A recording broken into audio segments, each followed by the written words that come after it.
তাহলে আল্লাহ বলছেন ওয়াকাতিলুহুম হাত্তা লা তাকুনা ফিতনা, ও নবী তাদের বিরুদ্ধে লড়াই করো, সংগ্রাম করো, জিহাদ করো, যুদ্ধ করো। কিসের জন্য? দ্বীনের জন্য। জোরে বল, কিসের জন্য? দ্বীনের জন্য। আল্লাহর আনুগত্য ছাড়া আমরা কাউরো আনুগত্য করতে পারি না। দুনিয়ার সব কিছু আল্লাহর আনুগত্য করে, আমরা আল্লাহর আনুগত্য করবো, ঠিক না বেঠিক বলে? কিন্তু ওরা জোর করে ওদের আইন আমাদের উপর চাপায় দেয় দিন থেকে দূরে সরে যাওয়ার জন্য, ঠিক না বেঠিক বলে? আরে বাবা, গুরুত্বপূর্ণ আলোচনা শোনেন না। আপনি মনে করছেন দিন মানে নামাজ, রোজা, হজ, যাকাত, হ্যাঁ এটা ঠিক আছে, কিন্তু এটা পরিপূর্ণ দিন নয়। কথা বল, ঠিক না? আল্লাহ বলছেন উদখুলু ফিস সিলমি কাফা, তুমি অল্প অল্প কিছু আমল নিয়ে দিনে ঢুকবা না, হবে না। পরিপূর্ণ ভাবে তোমাকে দিনে ঢুকতে হবে। এটা আমার কথা না, আল্লাহর কথা। উদখুলু ফিস সিলমি কাফা, পরিপূর্ণ তোমাকে ইসলামে প্রবেশ করতে হবে। আল্লাহ কবুল করুন, বলুন আমিন। আরো জোরে বলুন আমিন। আমার ভাইরা, আমার বাবাজিরা, আল্লাহ রাব্বুল আলামিন নূর নবীকে ডাকতে বলছেন, নবীজি এবার দ্বীনের আলো আমার বান্দাদের সামনে জ্বালায় দাও। আমার নবীজি দ্বীনের আলো জ্বালাতে থাকলেন। মক্কার মধ্যে আমার নবী দ্বীন প্রচার করতে থাকলেন 13টি বছর। জোরে কোন কত বছর? আজকে জুমার মধ্যেও এই বিষয়টি তুলে ধরেছিলাম। আমার নবীজি মানুষকে বুঝাইয়া বুঝাইয়া দ্বীন তাকে পৌঁছাতে গিয়ে নির্যাতিত হলেন, নিপীড়িত হলেন, ক্ষতবিক্ষত হলেন, মার খেলেন। এরপর দ্বীনের আন্দোলন একটা মুহূর্তের জন্য নবী বন্ধ করে নাই। যখন করেছিল, আরো যখন করেছিল, আমার নবীকে সিংহে আবু তালিবে 3 বছর 2 পাহাড়ের মাঝখানের গিরিপথে জেলখানার মতো চতুর্দিক থেকে আবদ্ধ করে দিয়ে আটকায় রাখলো 3 বছর। সেরকম কয় বছর? আরো যেরকম কয় বছর? আমার নবী নিজেই দ্বীন প্রচার করতে গিয়ে, দ্বীন মানতে গিয়ে যদি জেলের ভাত খান, আপনি কত বড় দিনদার হয়েছেন যে দ্বীন প্রচার করতে গেলে হামলা হবে এই ভয় ফেলাই আপনি ঘরের কোণে বসে থাকবেন আর মুসলমান বলে দাবি করবেন? এত সস্তা? কতক্ষণ, ঠিক কিনা? আমার নবীজির সামনে পিছনে চতুর্দিক থেকে বাধা। কেমন বাধা লক্ষ্য করেন। আমার নবীজি দ্বীন প্রচারের আন্দোলনকে গতিশীল করার জন্য আমার নবীজি যখন পথ রচনা করলেন, আবু জেহেলের প্রেতাত্মারা নবীর পদে পদে বাধা দিতে থাকলো, ঠিক না বেঠিক? হিজরতের প্রাক্কালে 13 বছরের জিন্দেগি শেষ। এবার নতুন আলোকে জীবন শুরু হবে, দ্বীনের দাওয়াতের ধাপ শুরু হবে। আমার নবীজি তার নিজ গৃহে অবস্থান করছেন। জিবরাইল আমিন এসে ডাকতে বললেন, নবীজি, ইয়া রাসূলুল্লাহ, ইয়া হাবিবাল্লাহ, ও নবী আপনি ঘরের মধ্যে আছেন। কাফেররা সিদ্ধান্ত নিয়েছে আপনাকে দুনিয়া থেকে বিদায় করে দিবে, আর আপনাকে হত্যা করার মধ্য দিয়ে ইসলামের চেরাগটা নিভিয়ে দিবে, বাতিটা নিভাইয়া দিবে। আল্লাহ হুকুম করেছেন আপনি বের হন, ওই যে আলীর ঘরে চলে যান। আলীর ঘরে নবীজিকে রেখে দিয়া, আলীকে নবীজির ঘরে রেখে দিয়া জিবরাইল আমিন এবার কাফেরদের দৃশ্য দেখতে থাকলেন। কাফের আবু জেহেলের নেতৃত্বে 37টা গোত্র থেকে, খুব মনোযোগ, মক্কার 37টা গোত্র থেকে 37 জন যুবক বাছাই করে নিয়া কাউরো হাতে দিল লাঠি, কাউরো হাতে দিল লগি, কাউরো হাতে বৈঠা। লগি বৈঠার আন্দোলন আবু জেহেল করেছে, এখনো যারা করে ওদের প্রেতাত্মা ছাড়া এরা অন্য কিছু নয়। কতক্ষণ, ঠিক কিনা? এইবার 37 জন যুবকের হাতের লাঠি সুতা দিয়া বলল, মুহাম্মাদের বাড়ি ঘেরাও করবি, তবে সাবধান বাণী, ওকে তো হত্যা করবি। যদি কোনো যুবক মুহাম্মদকে পালাবার পথ করে দাও, কোন যুবকের পাশ দিয়ে যদি মুহাম্মদ পালায় যায়, আমি আবু জেহেলের ফতোয়া হলো তার কল্লা কেটে আমি জমিনের মধ্যে ফেলায় দেব। শিরক করলো। আল্লাহ বলছেন, ওয়া মাকারু ওয়া মাকারাল্লাহ ওয়াল্লাহু খায়রুল মাকিরিন। আল্লাহ মকর করলেন কাফেরদের সামনে। কাফেররা বিজয়ী হইতে চাইছিল, কিন্তু আল্লাহ হতে দিলেন। দেখেন না, দেখেন কি হয়। আমার নবীজির ঘরের চতুর্পাশে 37 জন যুবক। আমার নবীজি তখন তার ঘরে নাই, আলীর ঘরে। জোরে বল, কার ঘরে? আলীর ঘরে আমার নবীজি জিবরাইলকে ডাক দিয়ে বললেন, জিবরাইল ডাক দিয়ে বললেন, নবীজি আল্লাহ আদেশ করেছেন জমিন থেকে কিছু ধুলা তুলে আপনি উড়ায় দেন। যখন নবীজি এক মুষ্টি ধুলা তুলে ফিকায় দিল, আল্লাহ ডাক দিয়ে বললেন, ওয়ামা রমাইতা ইয রমাইতা ওয়ালাকিন্নাল্লাহা রমা। ও নবীজি, তুমি শুধু আন্দোলন করার জন্য এক মুঠি ধুলা তুলে ছেড়ে দিয়েছো, আর এই ধুলার বিন্দুগুলো আমি আল্লাহর রহমত ধরে ধরে কাফেরদের চোখে ঢোকাইয়া ওদেরকে অন্ধ বানাইয়া দিয়েছে। আল্লাহু আকবার বলে। আল্লাহর মদদ কারে কয়, আল্লাহ সাহায্য কারে কয়। লক্ষ্য করেন দ্বীনের বিরোধিতা কিভাবে হচ্ছে। আমার বাবাজিরা, আমার ভাইরা, আল্লাহর নবী যখন নিক্ষেপ করলেন, ধুলাগুলো কাফেরদের চোখে চোখে পড়ে গেল। চোখ তারা ঘোষলাইতে ঘোষলাইতে ক্লান্ত হয়ে গেল, জমিনে পড়ে গেল। আমার আল্লাহ জিবরাইলকে ডাক দিয়ে বললেন, নবী আমি দ্বীনের বিজয় করাবো, সুতরাং কালক্ষেপণ নয়, আমার নবীকে নিয়া যে জায়গায় আবু জেহেল কায় ধুইয়া বইরা আছে ওর পাশ দিয়া নবীকে হাঁটায়া হাঁটায়া নিয়ে যাও। কি বুঝলেন? এতে কি বুঝলেন? তার মানে আল্লাহর মকরটা কি লক্ষ্য করেন, আল্লাহর মকরটা কি লক্ষ্য করেন। আপনারা তো ভয় পান কেন ভাই? আমি তো বুঝি না। এত মামলা আমাদের বিরুদ্ধে করলো, আমাদের মুখে খাবার বন্ধ করার জন্য চাকরি করে নিল, কিন্তু এত মামলা দিয়েও আমাদেরকে আটকাইতে পারে না, আমাদের মুখের খাবার বন্ধ করতে পারে না। ওই বেয়াদবরা জানে না তাদের করুণায় আমাদের রিজিক হয় না, আমাদের রিজিক দেন আরাজ্জা। বরাবর ঠিক কিনা? আমরা তাদের করুণা নিয়ে চলি না। আমার বাবা ছিল আবু জেহেল কাজ হইয়া পইরা আছে সে জায়গায়, আমার নবীজি হেঁটে হেঁটে পায়ের দাগ ফেলাইয়া ফেলাইয়া এইবার আবু জেহেলের গন্ডি পার কইরা নবী অনেক দূরে চলে গেল। কয়েকজন যুবকের হুঁশ ফিরে এলো। এই যুবকরা উল্টা দেখে মুহাম্মদ রাসূলুল্লাহর ঘরের দরজা খোলা, যাইয়া দেখে ওই ঘরের মধ্যে নবীজির বিছানার মধ্যে একজন শুয়ে আছে, তাকে চিনতে পারে নাই। চাদর ধরে টান দিয়ে দেখে আসাদুল্লাহিল গরিব, রয়্যাল বেঙ্গল টাইগারের মতো চোখ রাঙাইয়া আছে, তার নাম হলো আলী। আল্লাহু আকবার বলে। আলী বলছে, কে চাদর টান দিলে রে? অমনি আবু জেহেলের সামসানা টাকায় কেনা এই দালাল গুলো পিছনের দিকে বাঁচাইতে বাঁচাইতে যাইয়া দেখে আবু জেহেল বালুর মধ্যে পইরা গঙ্গায়। ওকে ডাক দেয়, নেতা নেতা নেতা। বলে কি হয়েছে? বলে সর্বনাশ, আমাদের শিকার হাত ছাড়া হয়ে গেছে। আবু জেহেল বলছে, আমার আইন তোমাদের স্মরণ নাই? খোঁজ নিয়ে দেখো কার পাশ দিয়ে আইন মুহাম্মদ পালায় গেছে। এবার এই যুবকরা খুঁজতে খুঁজতে দেখলো আবু জেহেলের পাশ দিয়ে পায়ের চিহ্ন।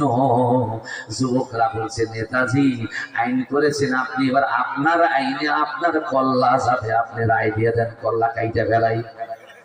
আল্লাহু আকবার। আবু জেহেল কয়, ওই আইন বাতিল। বুঝেন নাই? আবু জেহেল কয়, ওই আইন বাতিল। তোমরা কাকে ফাঁসিতে ঝুলাচ্ছ? দুনিয়ার নেতাদের কথা বলি, কোন ইমানদার কোন নাইবে রাসূলদেরকে ফাঁসিতে ঝুলাচ্ছ মিয়া? মনে রাখবা এই ফাঁসির রশি কিন্তু শেষ হয় না। যতই আইন বাতিল করে ওটাকে থামাসা বাঁধাও না কেন, 40 বছর পরেও হলেও ওই আইনকে পুনরায় উত্থাপন কইরা তোদের মতো আবু জেহেলের গোষ্ঠীদেরকেও ফাঁসিতে ঝোলাবার ব্যবস্থা আমার আল্লাহর হাতে আছে। আছে কিনা? এই জন্য আল্লাহ বলছেন, ওয়াকাতিলুহুম হাত্তা লা তাকুনা ফিতনা। তাদের এই ফিতনা দূর না হওয়া পর্যন্ত তাদের বিরুদ্ধে লড়াই হবে, খেলা হবে, জনগণকে হবে, খেলা হবে। এই খেলায় হয় আমরা হারবো না, হয় ওরা হারবো। কিন্তু মুসলমানেরা হারার জাতি নয়। যখন মুসলমানকে হারার জাতি, আমরা বুকের তাজা রক্ত জমিনে ফেলে দিতে পারি, আমরা ধাপ দিকে সহ্য করতে পারি, ফাঁসির রশিতে চলতে পারি, ইসলামের উপর আঘাত সহ্য করতে পারি না। কথা কোন ঠিক কিনা? কষ্ট হচ্ছে আমাদের। আমার নবীজিকে হত্যা করার জন্য আবু জেহেলের নতুন আরেকটা আইন প্রকাশ করে দিয়ে বলল, যাও মুহাম্মদকে জীবিত মৃত্যু ধরতে পারলে 100 লালুট দেব। সহিহ বুখারী শরীফের হাদিস।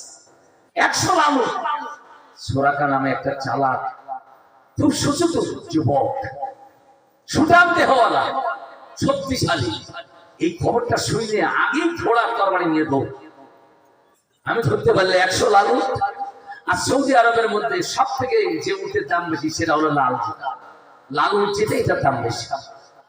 আমার বাবাজির, আমার ভাইরা লক্ষ্য করেন, সুরাকা ঘোড়া আর তরবারি নিয়ে দ্রুত গতিতে আমার নবীকে আক্রমণ করে হত্যা করে ইসলামকে চিরতরে এই পৃথিবীর থেকে মুছে দেওয়ার জন্য অগ্রসর হচ্ছে। আমার নবীর পাশে আবু বকর ছাড়া আর কেউ নাই।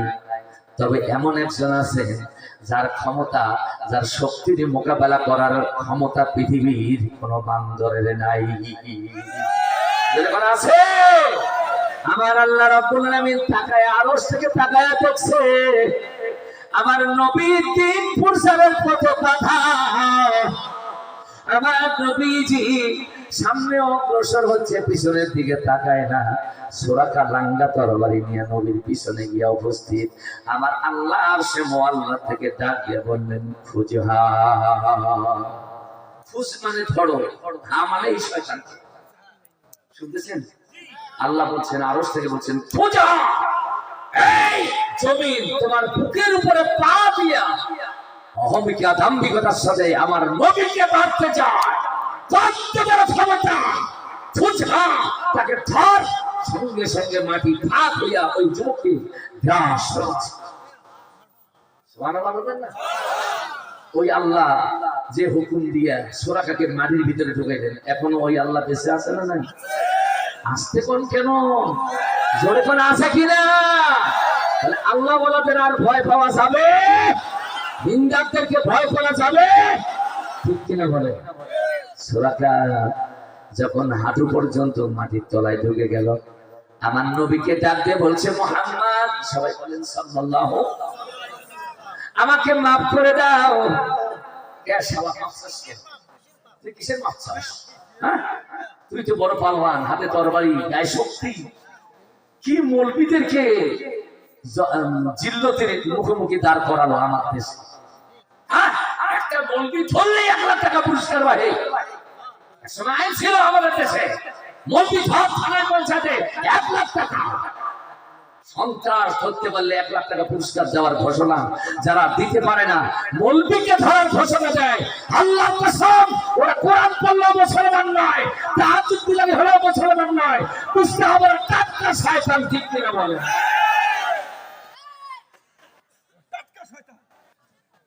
কষ্ট হচ্ছে আপনাদের? আল্লাহর জমিন সুরাকাকে আটকায় দিয়েছে, হাঁটু পর্যন্ত গ্রাস করেছে। সুরাকা ডাক দিয়ে বলছে, প্লিজ আমাকে মাফ করো না। আমার নবী বললেন, যাও, মাফ করে দিলাম। সুবহানাল্লাহ বলেন।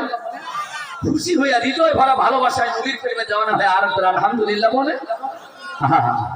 কি রহমতের নবী! নবীজি বললেন, মাফ করে দিলাম। সঙ্গে সঙ্গে ফাটল বন্ধ হলো, পা বের হয়ে আসলো। দ্বিতীয়বার আবার নবীকে গ্রেফতার করার জন্য সুরাকা দৌড় দিয়েছে। আল্লাহ পুনরায় জমিনকে হুকুম করে বললেন, ফুজহা, এই জমিন, এই টাটকা শয়তানকে ধর। আমার নবীকে মারতে যায়, আমার নবীকে গ্রেফতার করতে যায়, এই সুযোগটা আমি আল্লাহ দেব না, ধর। আবার জমিন এই রান পর্যন্ত, উরু পর্যন্ত গ্রাস করে নিয়েছে। সুরাকা আবার বলছে, নবী মুহাম্মদ, আমাকে মাফ করে দাও, আমি আর তোমাকে ধরবো না। আমার নবী বললেন, যাও, মাফ করে দিলাম। আবার ফাটল বন্ধ হলো, পা বের হয়ে এলো। সুবহানাল্লাহ বলেন। আমরা ওই নবীর উম্মত, আমাদের ভিতরেও ওই রকম মমতা আছে না নাই?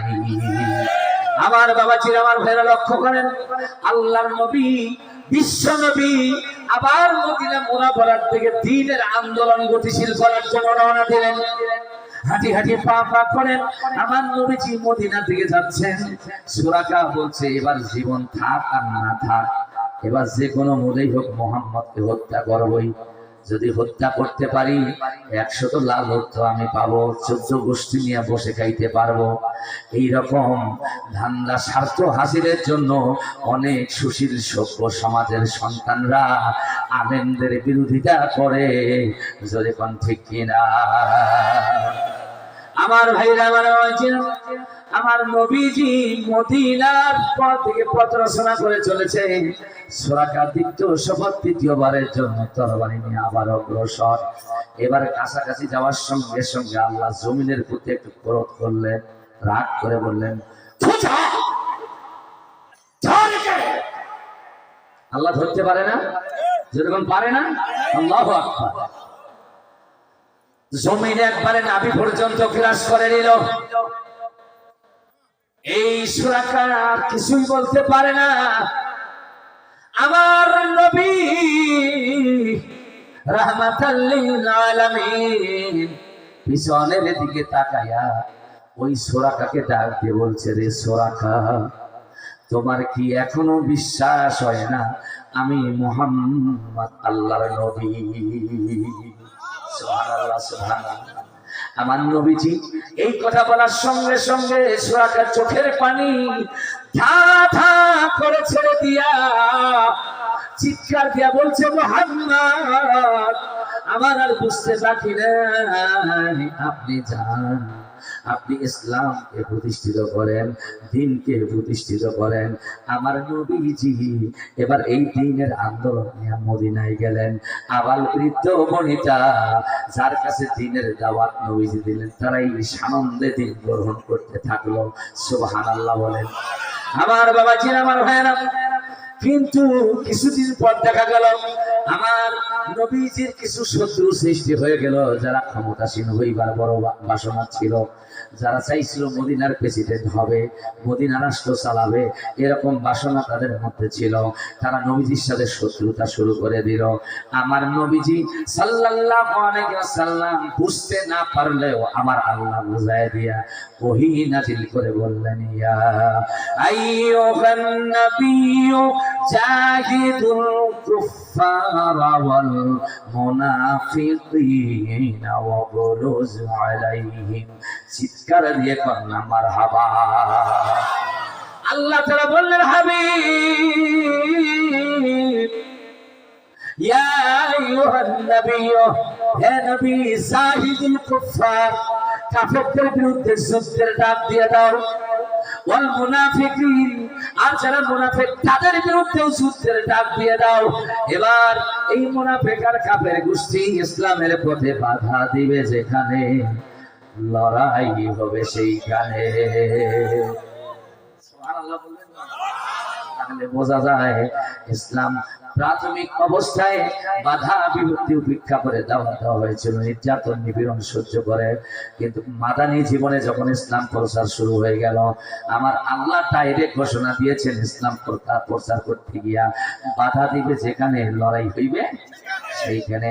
বাংলার মুসলমানদেরকে ওই অনুভূতি নিয়ে আমি বলতে চাই, ইসলামের দাওয়াত দিতেই হবে, ইসলাম প্রচার করতেই হবে, দ্বীন কায়েমের আন্দোলন করতেই হবে। ঠিক কিনা? আপনি যদি দ্বীন কায়েমের আন্দোলন না করেন, তাহলে একটা না একটা আন্দোলন তো আপনি করবেনই। কথা বল। আপনি যদি দ্বীন কায়েমের আন্দোলন না করেন, তাহলে আরেকটা আন্দোলন তো আপনি করবেনই।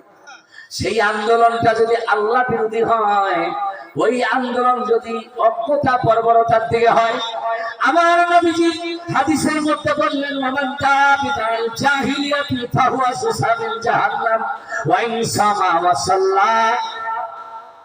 আমার নবীজি বললেন, যে ব্যক্তি আল্লাহর পথে মানুষকে না ডাকাইয়া শয়তানের পথে মানুষকে ডাকে, ইসলামী আন্দোলনের পথে না ডাকাইয়া অনৈসলামী আন্দোলনের পথে মানুষকে ডাকে, অজ্ঞতা বর্বরতার দিকে যারা ডাকে, এ ব্যক্তি নির্ঘাত জাহান্নামে চলে যাবে। সাহাবীরা বলল, নবীজি, ইয়া রাসূলুল্লাহ, ওই লোকগুলো যদি নামাজ পড়ে, ওই লোকগুলো যদি রোজা রাখে। আমার নবীজি বললেন, ওই ইনসামা ওয়া সাল্লাম, ওই লোকগুলো যদি নামাজ পড়ে, রোজাও যদি রাখে, তারপরও তারা জাহান্নামে যাবে। ঠিক কিনা? এই ফতোয়া কি আমি ফখরুল ইসলাম হাদির না আমার নবীজি? আমার নবীজি ফতোয়া দিয়েছেন, ওমান দাআ বিদাল জাহিলিয়াতি ফাহুয়া সুসামিন জাহান্নাম, যে অজ্ঞতার দিকে মানুষকে ডাকে, বর্বরতার দিকে ডাকে, সে নামাজ পড়লেও জাহান্নামে যাবে, রোজা রাখলেও জাহান্নামে যাবে, হজ করলেও জাহান্নামে যাবে। যেই কারণে আমাদের দেশের কিছু হাজিরাও বামপন্থী আন্দোলন করে, কিছু আলেমও বামপন্থী আন্দোলন করে, কিছু মুসলমানরা বামপন্থী আন্দোলন করে। এরা জান্নাতে যাওয়ার জন্য নয়, জাহান্নামে যাওয়ার জন্য। ঠিক কিনা বলে? আমার বাবাজির, আমার ভাইরা, লক্ষ্য করে আল্লাহর নবীজি এইভাবে দিনের শাখা প্রশাখা, দিনের আনুগত্যের বিধান লোক সমাজে প্রতিষ্ঠার জন্য আন্দোলন করতে থাকলেন। বিরোধিতাও আসতে থাকলো, নবীজি মোকাবেলা করতে থাকলেন। ঠিক কিনা বল? আমি আপনাদেরকে এই বিষয়ে আরো অগ্রসর করার দরকার ছিল, করব না। দিন শব্দের অর্থগুলো বোঝানোই হলো আমার মূল উদ্দেশ্য। দিন শব্দের দুইটা অর্থ এখন পর্যন্ত করলাম। এক নাম্বার অর্থ হলো, দিনের অর্থ হলো আনুগত্য, প্রতিদান প্রতিফল বদলা, প্রতিদান প্রতিফল বদলা। দিন শব্দের 2 নাম্বার অর্থ হলো আনুগত্য। কথা কোন ঠিক না বেঠিক? আপনি যদি ইসলামী বিধিবিধান মানেন তাহলে কার আনুগত্য হবে? একটু সবাই বলেন না ভাই। ইসলামী বিধিবিধান মানলে কার আনুগত্য হবে? আর ইসলাম ছাড়া যদি অন্য ধর্মের আনুগত্য করেন তাহলে কার আনুগত্য হবে? শয়তানের। যেরকম কার? আমরা আল্লাহর আনুগত্য চাই না শয়তানের আনুগত্য? সবাইকে জিজ্ঞেস করছে, আল্লাহর আনুগত্য করতে চাই না শয়তানের আনুগত্য করতে চাই? কারা কারা আল্লাহর আনুগত্য করার মধ্য দিয়ে দিন মানতেছেন? হাত তোলেন। লিল্লাহি তাকবীর। দিন ইসলাম, দিন ইসলাম কায়েম হোক, কায়েম হোক। আল্লাহ তো কবুল করুন, সকলে বলুন আমিন। আমার বাবাজিরা, আলোচনা কি চলবে? এবার আসেন, দিন শব্দের 3 নাম্বার অর্থ হলো আনুগত্যের বিধান। 2 নাম্বার অর্থ হলো আনুগত্য, আর 3 নাম্বার অর্থ হলো আনুগত্যের বিধান। দিনের 3 নাম্বার অর্থ হচ্ছে আনুগত্যের বিধান। এই ব্যাপারে কোরআন শরীফে কোনো দিক নির্দেশনা আছে কি? আছে, আছে। কোরআন শরীফে দিক নির্দেশনা আছে। ভালো করে বলুন কিভাবে আনুগত্যের বিধান। দিন শব্দের 3 নাম্বার অর্থ আনুগত্যের বিধান। এটা কিভাবে কোরআনে আছে একটু দেখুন। আল্লাহ তাআলা বললেন, ওয়া মাইয়াবতাগি গায়রাল ইসলামি দীনান ফালান ইউকবালা মিনহু ওয়া হুয়া ফিল আখিরাতি মিনাল খাসিরিন। আল্লাহু আকবার। এই হুজুর, এই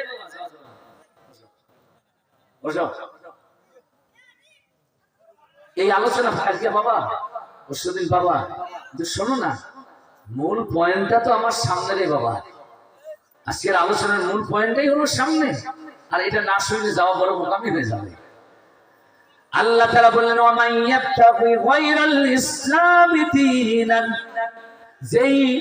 যেই মানুষ ইসলাম ছাড়া, শোনেন, যেই মানুষ ইসলাম ছাড়া অন্য কোন ধর্মের আনুগত্য করবে, অনুসরণ করবে, অনুকরণ করবে, আমার আল্লাহ বলছেন ফালান ইউকবালা মিনহু, ওই লোকটার কাছ থেকে অন্য ধর্মের আনুগত্য এগুলো আমি কবুল করব না। ওয়া হুয়া ফিল আখিরাতি মিনাল খাসিরিন, আর এই রকম আমল করনেওয়ালাকে আমি আল্লাহ তাআলা ক্ষতিগ্রস্ত করব, তার মানে জাহান্নাম দিয়ে দেব। নাউজুবিল্লাহ বলেন। এখন কথা হলো, আমরা ইসলামও মানি, আবার ইসলাম বিরোধী ধর্ম যেরকম মানি না, আর যেরকম মানি না মানি। ইসলাম বিরোধী ধর্ম যেমন খ্রিস্টান ধর্মের আনুগত্য, হিন্দু ধর্মের আনুগত্য আমাদের মধ্যে আছে না? নাই? অনেক আছে। যেমন এই ধরুন, এই যে বিবাহ, যে ছেলেকে মেয়েকে যে বিবাহ দেন, বিবাহ দিতে গিয়ে হলুদ বরণ অনুষ্ঠান আছে না? নাই? হলুদ বরণ অনুষ্ঠান বিবাহের কোথায় আছে না? নাই? কিন্তু এই হলুদ বরণ অনুষ্ঠানটা, এটা কি ইসলামের নিয়ম? কোন ধর্মের নিয়ম? এটা হচ্ছে হিন্দু ধর্মের নিয়ম। তাহলে আপনি বিবাহ করতে গিয়ে হিন্দু ধর্মের নিয়ম অনুসরণ করলেন, আর আল্লাহ বলছেন গায়রাল ইসলামি দীনান, যারা ইসলাম বাদ দিয়ে অন্য ধর্মের নিয়ম মানবে, এই কারণে সে ক্ষতিগ্রস্ত হবে, জাহান্নামে চলে যাবে। জোরে বলে নাউজুবিল্লাহ। আপনারা মনে হয় বিরক্তই হচ্ছেন আলোচনা শুনে, একটু মোনাজাত দিয়ে দিই। হ্যাঁ, কি ব্যাপার আমার বাবাজিরা? এবারে সব নবীদেরকে আল্লাহ ডাক দিলেন একটা একটা করে। কিভাবে? কোরআন শরীফ বলছে শারা লাকুম মিনাদ-দ্বীন, ও দুনিয়াবাসী আমি তোমাদের জন্য দ্বীনের বিধিবিধানগুলো নির্দিষ্ট করেছি। দ্বীনের বিধান কোনটা হবে এটা প্রধানমন্ত্রী ঠিক করার ক্ষমতা নাই, রাষ্ট্রপতি ঠিক করার ক্ষমতা নাই, চেয়ারম্যান ঠিক করতে পারবে না। দ্বীনের নিয়ম কি হবে, বিধান কি হবে, এটা আল্লাহ তাআলাই ঠিক করে দিবেন। কথা বলেন ঠিক কিনা? কোরআন শরীফে বলা হলো মা ওয়াসা বিহি নূহান ওয়াল্লাযী আওহাইনা ইলাই, ও নবীজি দ্বীন কায়েমের যে বিধানটা এটা আমি নূহকে দিয়েছিলাম আর বলেছিলাম তুমি তোমার জাতির কাছে যাও, তাদেরকে দ্বীনের দাওয়াত দিয়ে দ্বীন কায়েমের আন্দোলন করো। সুবহানাল্লাহ বলেন। আল্লাহ নবীকে বললেন ওয়াল্লাযী আওহাইনা ইলাই, ও নবী ওই একই হুকুম তোমার উপরে ওহী করেছি। নূহও দ্বীন কায়েমের আন্দোলন করেছে, নবী মুহাম্মদ তুমিও দ্বীন কায়েমের আন্দোলন করো। সুবহানাল্লাহ বলেন। ওয়ামা ওয়াসাইনা বিহি ইব্রাহিম ওয়া মূসা ওয়া ঈসা, আর আল্লাহ বললেন আমি আদেশ করেছি ইব্রাহিম, মূসা, ঈসাকে আমার দ্বীনকে বিজয়ী করার জন্য। চিৎকার দিয়ে কন্যা সুবহানাল্লাহ। এরপর আল্লাহ তাআলা বললেন মুসা, ইব্রাহিম, মুসা, ঈসা, নূহ, মুহাম্মদ যেই দিনের আন্দোলন করেছে, এবার এই দিনের আন্দোলন তোমাদের জন্য ফরজ না নফল? আল্লাহ তাআলা ক্লিয়ার করে দিয়ে বললেন ওয়া আনাকিমুদ্দিন ওয়া লা তাতাফাররাকু ফীহি, ও দুনিয়া মুহাম্মাদের উত্তরসূরিরা, নবী রাসূলের উত্তরসূরিরা, তোমাদেরও কাজটা হলো আনাকিমুদ্দিন, তোমরা দ্বীন কায়েম করো। দ্বীন কায়েমের আন্দোলন করতে গিয়া কোনো তফরিকা সৃষ্টি করা যাবে না, কোনো ফিরকা সৃষ্টি করা যাবে না। এই দ্বীন কায়েমের আন্দোলন সকলেই করবে, সকলকেই করতে হবে, এটাই আল্লাহর হুকুম। যে কারণে বলতে হয় আমার দেশে যেমন বিভিন্ন দলের মুসলমান, হেফাজতের মুসলমান, জামাতের মুসলমান, চরমনাই মার্কা মুসলমান, আওয়ামী লীগের মুসলমান, বিএনপি মুসলমান, সব মুসলমানের এখন একটাই দাবি, আমার আল্লাহ বলছেন আনাকিমুদ্দিন, তুমি যদি মুসলমান হয়ে থাকো তাহলে দ্বীন কায়েমের আন্দোলন করো। ওয়ালা তাতাফাররাকু ফীহি, এই দ্বীন কায়েমের আন্দোলন করতে গিয়া তফরিকা সৃষ্টি করো না, ফতোয়াবাজি করো না। চিৎকার দিয়ে কন্যা আল্লাহু আকবার। আমার বাবা ছিল, আপনারা শুনুন, রাসূল করিম সাল্লাল্লাহু আলাইহি ওয়াসাল্লামের প্রিয় সাহাবী তিনি একটা হাদিস বর্ণনা করছেন। হাদিসটা হলো হযরত আনাস রাবি, এটা এই হাদিসটার রাবি হলো আনাস। বলবো কি বলবো? সত্য হাদিস। তিনি বলেন আল্লাহর দূত জিবরাইল আমিন আমাদের নবীকে এই ঘটনাটা শুনিয়েছেন। সে ঘটনা কি? এ বাবা বসো না, বসেন, আমি মূল লক্ষ্যের দিকে নিয়ে যাচ্ছি আপনাদের। আমার বাবা ছিল, হাদিসটা শুনতে হবে। মাহফিল ইন্তেজাম কমিটিকে পাশে থাকার জন্য অনুরোধ করছি আমি। মাহফিল কমিটি, মাদ্রাসা কমিটিকে পাশে থাকার জন্য আমি অনুরোধ করছি। আল্লাহর নবী সাহাবী আনাস বলেন জিবরাইল আমিন আমাদের নবীকে এই খবরটা দিয়েছেন। খবরটা কি? আল্লাহর পয়গম্বর ছিল দাউদ। কথা বলেন ঠিক না? আল্লাহর পয়গম্বর নাম কি? এই দাউদের সাথে আজরাইল ফেরেশতার খুব সখ্যতা ছিল, বন্ধুত্ব ছিল, খাতির ছিল, সম্বন্ধ ছিল। মাঝে মাঝে দাউদ আসতো, দাউদের কাছে আজরাইল আসতো, খোঁজ খবর নিতে আবার যেত। একদিন আনাস বলেন মালাকুল মাউত দাউদের দরবারে আইসা কথোপকথনের পর দাউদের দরবারে দাউদের ডান পাশে একটা যুবক বসে আছে। এই যুবকটাকে দেখে মালাকুল মাউত মুস্কি হাসে। তা দাউদ আলাইহিস সালাম বলছেন মালাকুল মাউত, আজরাইল তুমি যুবককে দেখে মুস্কি হাসছো কেন হাসছো?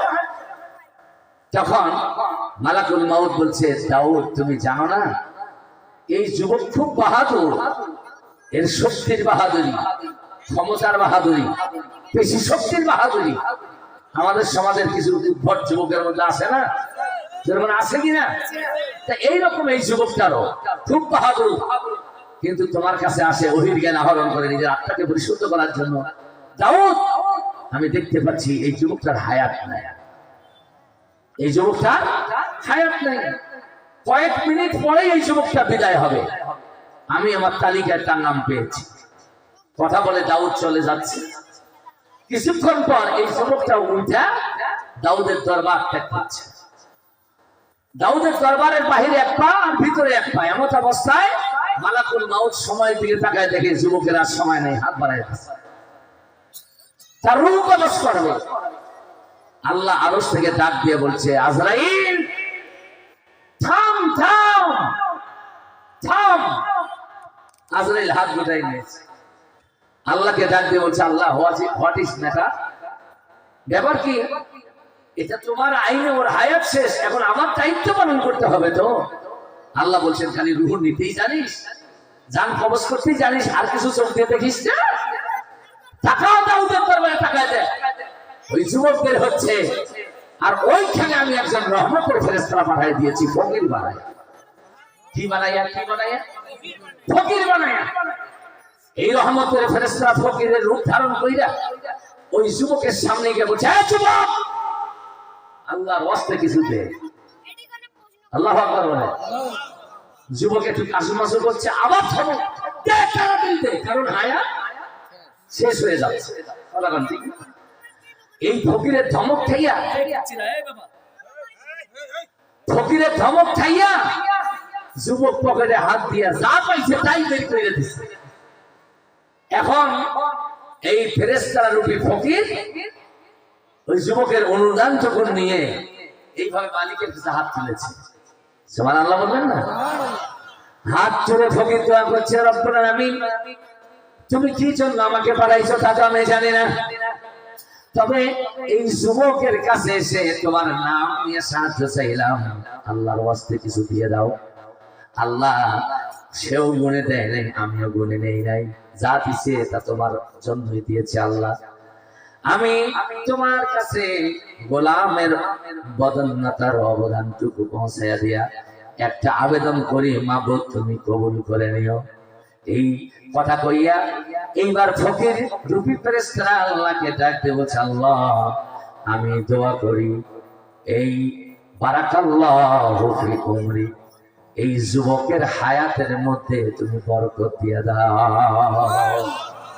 আরো জোরে কোন? যুবকের হায়াত শেষ, খবর দিল কি? আজরাইল। আর এখানে ফকির এসে কি দোয়া করলো? আল্লাহ তোর হায়াতের মধ্যে বরকত দিয়ে দিয়েছে। এখন আল্লাহ আজরাইলকে ডাক দিয়ে কয়, ভেজালটা আমি করি নাই আজরাইল, ভেজাল করছে এই ফকির ফেরেশতা। ও যদি হায়াতের দোয়া না কইরা যদি ধন সম্পদের দোয়া করতো, আমি এত বেশি দিতাম, এই যুবক খাইয়া শেষ করতে পারতো না। ও যদি শক্তিমত্তার জন্য, দুনিয়ার স্বার্থের জন্য যদি দোয়া করতো, তাও দিতাম, কিন্তু এমন একটা বেকায়দা দোয়া করেছে, বারাকাল্লাহু ফি উমরিক, আল্লাহ এই যুবকের হায়াতের মধ্যে বরকত দাও। তুমি আজরাইল জানো কি, যদি আমার কোন বান্দা আমাকে দেয় 1, আমি খুশি হয়ে তাকে দেই 10। আরো জোরে কর না, যদি কোন বান্দা আমাকে দেয় 1, আমি তাকে দেই 10। আমি আমার জ্ঞানে হিসাব করে দেখলাম, এই যুবক আমাকে 6 দিরহাম দিয়েছে, তুমি 6 কে 10 দিয়ে গুণন দিয়ে দেখো কত হয়। তার মালাকুল মউত বলছে, আল্লাহ তুমি তো ভালো জানো। বলে, ভালো জানি বলে এই 6 দশে 60 বছরের হায়াত আমি এই যুবককে দিয়েছি মাত্র 6টি দিরহাম দেওয়ার কারণে। সুবহানাল্লাহ।